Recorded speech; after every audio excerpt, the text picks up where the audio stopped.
మనందరి పాపముల నిమిత్తమై తన అమూల్యమైనటువంటి రక్తమును చిందించి ఆ రక్తం ద్వారా మన ప్రతి పాపాన్ని పరిశుద్ధపరుస్తున్న యేసుక్రీస్తు శ్రేష్టమైన నామమున ఈ ఉదయకాల శుభములు మీకు తెలియజేయుచున్నాను.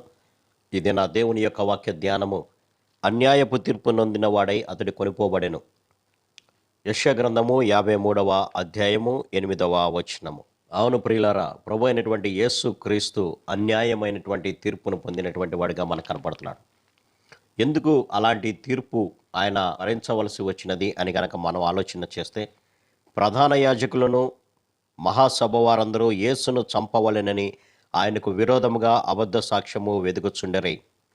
ఎందుకు ఆయన గురించి అబద్ధ సాక్ష్యాలు వెతికారు, ఎందుకు ఆయనను చంపాలని ఆలోచన చేశారు అని గనక చూసినట్లయితే, అక్కడ ఉన్నటువంటి ఆ ప్రధాన యాజకులు కానివ్వండి, మహాసభ వారందరికి కానివ్వండి, వారు చేస్తున్నటువంటి దోషక్రియలను ప్రభువు బహిరంగంగా గద్దిస్తూ ఉండేటువంటి వారు. అందుకనే లూకాసు వార్త 19వ అధ్యాయంలో మనం చూస్తే, ఆయన దేవాలయంలో ప్రవేశించి అందులో విక్రయము చేయువారితో నా మందిరము ప్రార్థనా మందిరం అనబడును అని వ్రాయబడి ఉన్నది, అయితే మీరు దానిని దొంగల గుహగా చేసిరని చెప్పి వారిని వెళ్ళగొట్టనారంభించెను. ఆయన ప్రతిదినము దేవాలయంలో బోధించుచున్నప్పుడు ప్రధాన యాజకులను, శాస్త్రులను, ప్రజలలో ప్రధానులను ఆయనను నాశనము చేయ చూచుచుండరే. కాబట్టి ప్రభు మీద మోపినటువంటి నేరం ఏంటంటే, వారు దొంగల గుహగా చేసినటువంటి దేవాలయాన్ని పరిశుద్ధపరచడమే.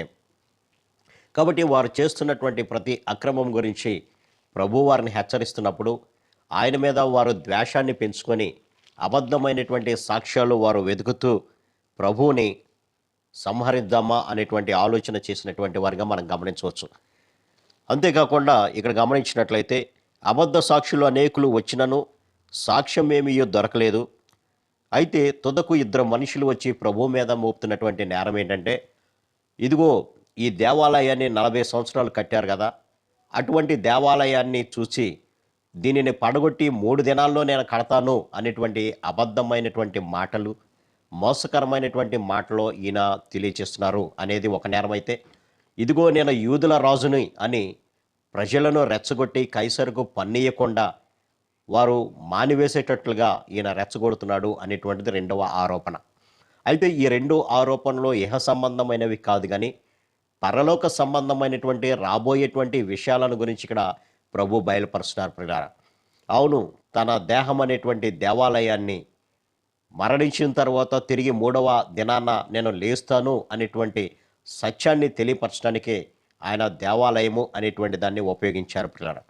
అలాగే ఆయన నిజంగా యూదుల రాజే. అయితే ప్రభు చెబుతున్నటువంటి మాట, అయితే నా రాజ్యము ఇహలోక సంబంధమైనటువంటిది కాదు, పరలోక సంబంధమైనటువంటి రాజ్యము ఆయన అక్కడ తెలియపరిచినప్పుడు, పిలాతు అంటున్నటువంటి మాట, ఈయన యందు నాకు ఏ దోషము కనబడలేదు, కాబట్టి నేను ఈయనను విడుదల చేస్తాను అన్నారు. పిలాతు భార్య కూడా రాత్రి కలలో ఆ నీతిమంతుని గురించినటువంటి మాట నాకు వినబడింది, ఆయన యందు ఏ దోషము లేదు, ఆయనను ఏమీ చేయబాకు అంది. అలాగే హేరోదు కూడా ప్రభువులో ఎటువంటి నేరము కూడా చేసినట్లుగా కనపడలేదు ప్రియుల. వీరిద్దరూ కూడా ప్రభువుని నిర్దోషిగానే ఎంచారు, కానీ అక్కడ ఉన్నటువంటి ప్రజలందరూ కూడా ఆయనను సిలువ వేయడి సిలువ వేయడని ఒకే పెట్టిగా కేకలు వేసినట్లుగా, వారి కేకలే గెలిచినట్లుగా మనం గమనించవచ్చు. పిలాతు చాలా ప్రయత్నం చేశాడు ప్రభువును విడుదల దయచేద్దామని, కానీ వారు పిలాతు యొక్క మాటను కూడా పట్టించుకోకుండా, ఇతడు నేరం చేశాడు కాబట్టి ఇతనిని సిలువ వేయడని కేకలు వేసినట్లుగా మనం గమనించవచ్చు. తద్వారా ఇదిగో ఈ నీతిమంతుని యొక్క రక్తముతో నాకు ఎటువంటి సంబంధము లేదని, ఆ రక్తము వలన నాకు ఏ సంబంధము లేదని అతడు తన చేతులు కడుక్కున్నప్పుడు, అక్కడ ఉన్నటువంటి ప్రజలందరూ అంటున్నటువంటి మాట, ఆ రక్తము మా మీదను మా బిడ్డల మీదను ఉండునుగాక అని వారు పలికి ఆయనను సిలువకు అప్పగించినట్లుగా, ఆయనను హింసించినట్లుగా మనం గమనించవచ్చు. కాబట్టి ఆయన అన్యాయపు తీర్పు నొందబడినాడు ప్రియులారా. ఎవరి కోసం అంటే మనందరి పాపముల నిమిత్తమే. ఆయన ఈ లోకానికి వచ్చిందే మనల్ని పరిశుద్ధపరచడానికి.